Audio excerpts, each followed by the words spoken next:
Some more news from China, Tesla, BYD and others.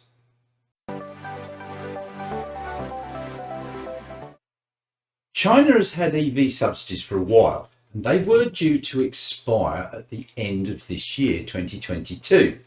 But because COVID's affected things quite badly in China, the Chinese Ministry of Industry and Information Technology have been considering extending these subsidies into 2023, according to Reuters, who quoted 3 people familiar with the matter.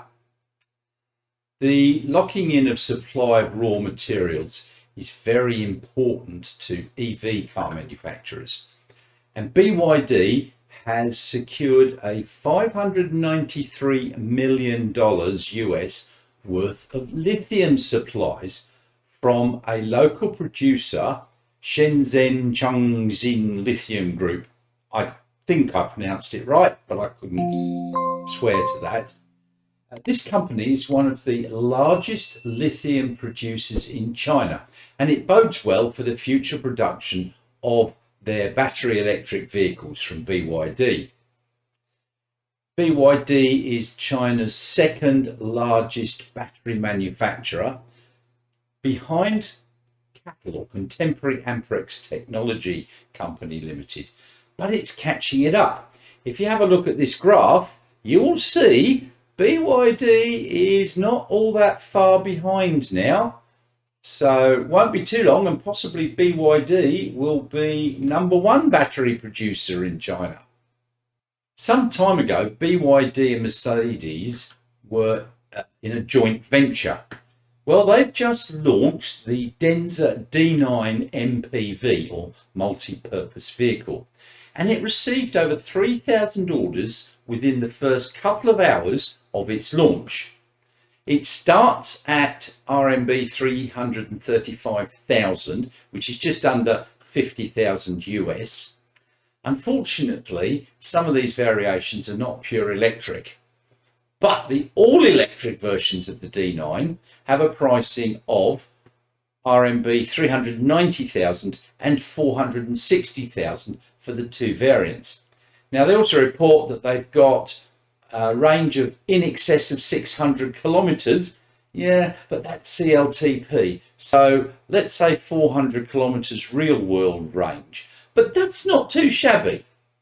The pure electric version is based on BYD's E-Platform 3.0 and of course their Blade battery, which is a very safe battery. Inside, it's got 2 screens. The instrument cluster screen is a 10.25 inch or 26 centimetre instrument cluster, and the centre screen is a 17.3 inch or 44 centimetre screen. It should also have a heads-up display, or HUD, amongst other features. BYD announced back in January on the 24th that it had signed an equity transfer from Daimler Mercedes-Benz. They were 50-50.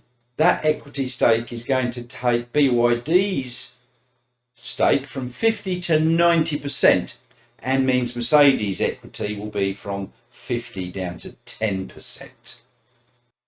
The Tesla Shanghai plant is reported to be running at a 45% capacity, which is around 1,200 vehicles per day. They are hoping that early next week they will be ramping that up to their previous production level of around 2,600 vehicles per day. But in order to do that, they're going to have to put on or bring back more workers to have more shifts. This shutdown and lack of production has affected everywhere they export to, and that includes Australia. Hence, we now have got a 12-month wait for a Model Y, and still no sign whatsoever of the Model Y page even opening. So I think when it does, we're still looking at next year before Australia will get a glimpse of a Model Y. But they have exported 4,000 vehicles from the Shanghai plant just a couple of days ago, and a week or more ago they exported 4,700 vehicles. Now, those ones were heading to Slovenia. Tesla in Australia has told some order holders that there will be no deliveries in Q2 in Australia, which is a shame. There's a company in China called Evergrande. I think it was formerly Hengda or Hongda. It's a real estate company, and they've been in dire financial straits, defaulting on debts and so on.